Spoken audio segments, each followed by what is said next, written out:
Hi, everyone. Welcome back to Podcast and Chill on the Learn English podcast channel. I'm Leo, and here with me is the very serious, very logical Gwen.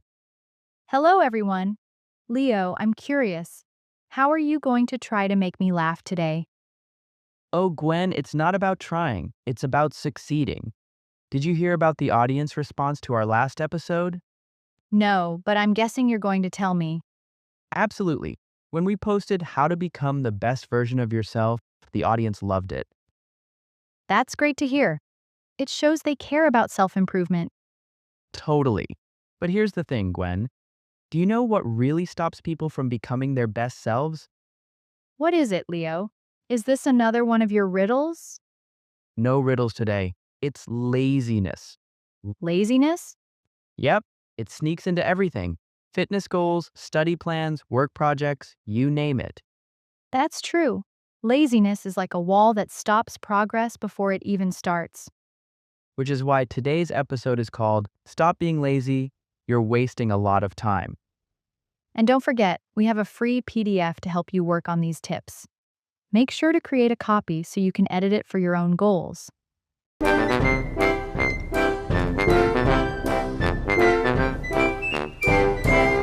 All right, Gwen, let's talk about laziness and why it's so common, Sure, Leo.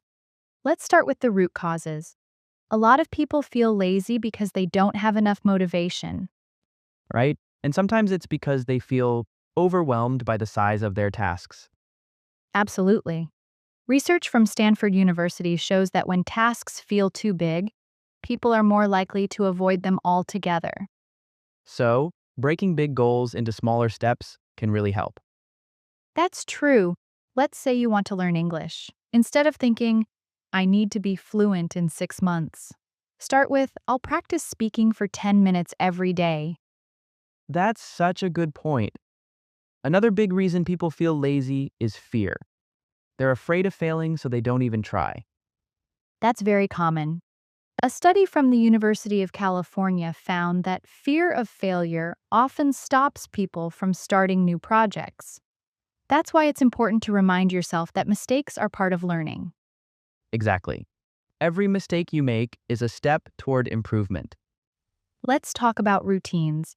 Having a daily routine can make a huge difference. For example, waking up at the same time every day helps your body and mind stay consistent. Right? And building small habits like this can create a ripple effect. Research from Duke University shows that nearly 40% of our daily actions are driven by habits, not decisions. So, good habits make life easier and reduce laziness. Absolutely. Let's say you want to exercise more. Start with a 5-minute walk each day. Once that becomes easy, you can increase the time slowly. Exactly. You're creating momentum, and momentum is powerful. Another big factor that fuels laziness is distractions. Oh, definitely. Phones, social media, endless notifications. It's a battle. Right. A study from Harvard found that on average, people spend about 3 hours a day on their phones. That's a lot of time you could use for something productive. True, but it's also hard to break the habit. Start small, like putting your phone in another room while working or studying. That's a good tip, Gwen. Sometimes out of sight, out of mind really works. And finally, let's talk about mindset. What do you mean by mindset? Well, having a just start mentality can help fight laziness. Sometimes waiting for motivation isn't the answer. That's true.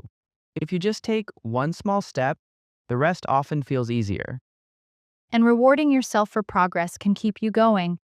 like treating yourself to a snack after finishing a task. Exactly. Little rewards keep you motivated. So, to wrap up, understand the root causes of laziness, set small, clear goals, and build good habits. Eliminate distractions and adopt a just start mindset. You've got this, listeners. All right, Gwen, let's break down some key vocabulary we've talked about today. First, motivation.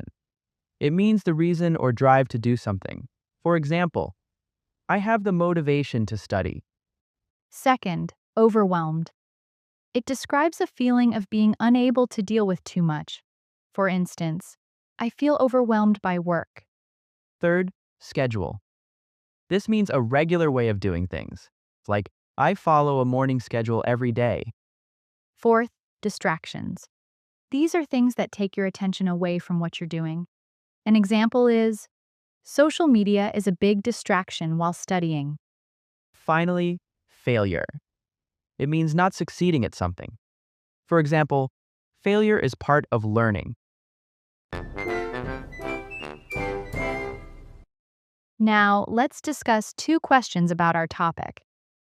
First question: what is one small habit you could start today to fight laziness?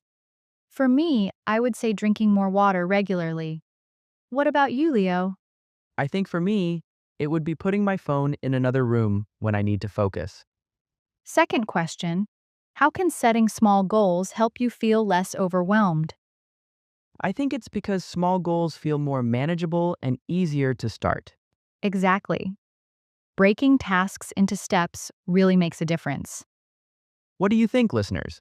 Share your answers in the comments below. Now, Gwen, let's dive into some fun facts and research about laziness. Sure, Leo. Did you know there's a term called productive procrastination? Wait, what? How can procrastination be productive? It's when people delay important tasks but still get other useful things done. So, like cleaning your room instead of finishing that report? Exactly. Research from the University of Sheffield found that this can sometimes reduce stress and help people refocus on their main goals. That's interesting. But we also have to be careful, right? Definitely. If you procrastinate too much, it can turn into a habit that's hard to break. Speaking of habits, did you know it takes about 66 days to form a new habit? Yes, that's from a study by University College London. It shows that consistency is key when building habits. That's why having a schedule or daily structure is so important. Absolutely.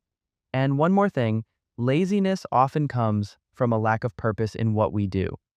That's a great point, Leo. When you find meaning in your work, it becomes easier to stay motivated. Here's a fun fact for our listeners.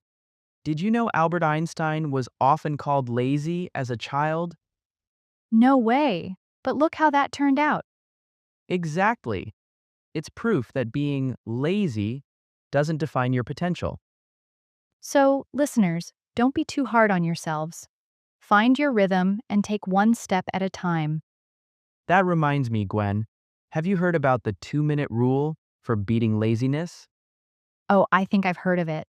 Isn't it about starting a task that takes just 2 minutes? Exactly.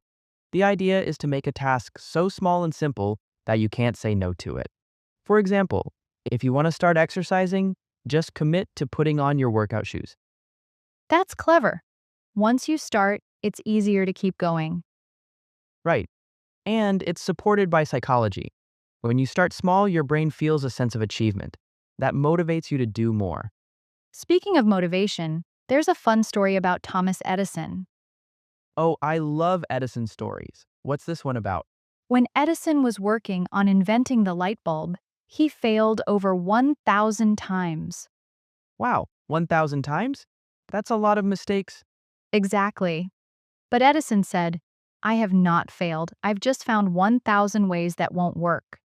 That's so inspiring. It shows that persistence is key to success. Absolutely. So even if you feel lazy or discouraged, remember, progress is still progress, no matter how small. One more fun fact for you, Gwen. Did you know the word lazy comes from an old German word leisk, which means weak or feeble? That's fascinating. But being lazy doesn't mean you're weak. Exactly. It's just a reminder that we all have moments when we need rest or a push to get going. All right, Gwen, let's look at some new keywords and phrases related to overcoming laziness. Great idea, Leo. Let's introduce time management. Time management means organizing your time effectively to get things done. For example, using a planner is a great tool for time management. The next phrase is prioritize tasks. This means deciding which tasks are most important and doing them first. For example, I always prioritize my homework before playing games. Another great word is focus. Focus means paying full attention to what you're doing. For example, I turn off all notifications to help me focus on my studies. The fourth phrase is take action. This means starting something instead of just thinking about it. For example, if you want to achieve your goals, you have to take action. The last phrase is step by step. This means doing things one at a time in a slow and steady way. For example, I'm learning English step by step, practicing a little every day. All right, Gwen, here's a question for you. Sure, what is it? Why do you think prioritizing tasks is important for avoiding laziness? Because it helps you focus on what really matters and prevents wasting time on less important things. That's a great point, Gwen. Now your turn to ask me a question. Sure, Leo. If you're struggling to manage your time, what's the first thing you would do? I'd start by writing down everything I need to do and ranking them by importance. All right, Gwen, we've had such a productive discussion today about overcoming laziness. You're right, Leo. I hope our listeners feel inspired to take action and make some positive changes. Me too. Remember, even small steps can lead to big progress over time. And don't forget, you can download the free PDF we mentioned earlier. Yes, just click the link in the description or comments and make a copy so you can edit it yourself. It's a great way to personalize the tips we talked about today and put them into action. Before we go, here's a fun fact for you all. Did you know that people who plan their day in advance are 30% more likely to complete their tasks? Wow! It really shows how planning and taking small steps can make a huge difference. Exactly. So, start small, plan well, and keep going. Thank you all for joining us on today's episode of Podcast and Chill. Don't forget to share your thoughts in the comments and tell us what works best for you. We'll see you in the next episode. Take care and keep making progress one step at a time.